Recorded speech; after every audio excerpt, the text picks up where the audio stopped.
We have charts. Charts means head back. And so now we're going into some serious stuff. I showed you maps on Monday. We had some pictures, but now it's time for the metaphorical meat and potatoes of this presentation, since we do have me for an extra day. So diesel prices, that's number one. Get excited unless you're paying for it, which means that you're not gonna have as fun of a time. We've actually leveled off around $5.13 a gallon according to the DOE. But additionally, the thing that we want to pay close attention to is going to be what does the actual weekly DOA price versus actual price per gallon. So we had that 5.13 correction, actual price per gallon, but the DOE goes on a weekly scale. So one of the big challenges is going to be is how is this going to continue to impact fuel surcharges? And since we do have a slight plateau in the data, you really want to pay close attention to if we have any downward movement. And so usually if we, as prices rise, it will crimp and cause constriction for carriers. But once prices start moving downwards, there is in fact the potential to make quite a bit of money, because as you can understand, even looking at this chart here, it only updates once a week. So there is kind of this lag time and a delay that may actually impact, overall pricing strategy. So first chart over here, we're going to kick it over to chart number 2 real quick. This one's pretty cool. I like it. It looks a little bit harder to see. I should have changed the red on that, but we have right now outbound tender volumes. And so if you're looking at the blue to your left, that is currently year to date. Now the red is last year. What do you see? What's the difference? Well, volumes are lower. Volumes are getting very lower, and so it's not like lower as in the alarm bells and the claxons are ringing, but it is in fact lower in that, this is something that we should be a little concerned about, because traditionally end of month, end of quarter in March is going to be, we're shipping everything out. So that downward trend does kind of have some forebodingness, so to speak, in terms of what, carriers' pricing strategies will be moving into Q2. We're going to kick it over to chart number 3 real fast.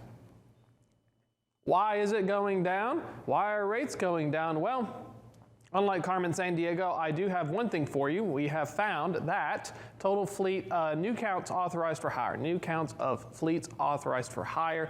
I know it sounds like a tongue twister, but new trucks entering the market is what we're looking at. And if you can see over here, since 2009, by the way, things seemed relatively calm. Well, looking very close to my back left right here, it turns out there's 20,166 new fleets that entered the system. So when we're asking about why are spot prices going down, Craig Fuller talked about this yesterday on Loaded and Rolling as well as in his article.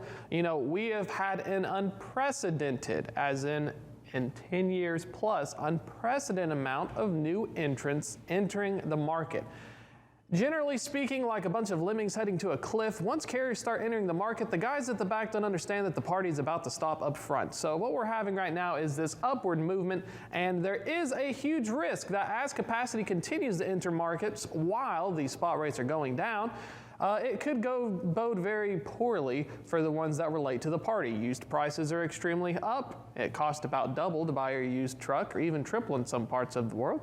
And additionally, declining spot rates means that if you are a new entrant, you're primarily dealing with brokered freight before you find your first customer, and that could also crimp your margins in addition to driver pay and other factors such as fuel. So quite a bit of headwinds here. Keep an eye on this number because it's still going up and it does have a very real material impact on prices. Next chart right behind me here. What does this mean for rates? So we're looking at contract and spot rates. Spots on top, contracts on the bottom. If you see though, it looks like we're hovering, kind of plateauing just a little bit around 293 per mile. So when we have contract rates that are that high, we're going to see a decline in tender as carriers feel the price is more favorable. But additionally, once we see that they're committing to volumes, it's having a downward impact on spot rates. People are taking their full commitment or they've appropriately priced it. So, this is very, very interesting to see because, a lot of executives and stuff at the end of Q1, Q4 even, they're predicting that we may have a plateau of rates right around the end of the middle part of the year. So, it's going to be a very interesting situation.